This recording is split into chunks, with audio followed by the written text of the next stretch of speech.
Before installing the Gocycle platform pedals, identify which is the left pedal and the right pedal. The larger section of the pedal platform needs to be towards the rear of the Gocycle. The left pedal also has a small ring just above the thread. The left pedal and the left crank arm have left-hand threads. These need to be tightened in an anti-clockwise direction. Stow away the kickstands so the Gocycle is resting on both wheels before fully tightening the pedals. Insert the 8mm hex key into the end of the pedal and tighten. The recommended torque for the pedals is 35 to 40 Nm. The right hand pedal has a right hand thread and tightens clockwise.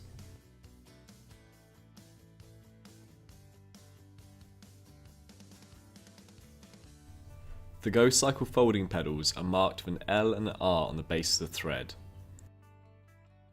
These are tightened using a 15mm pedal wrench.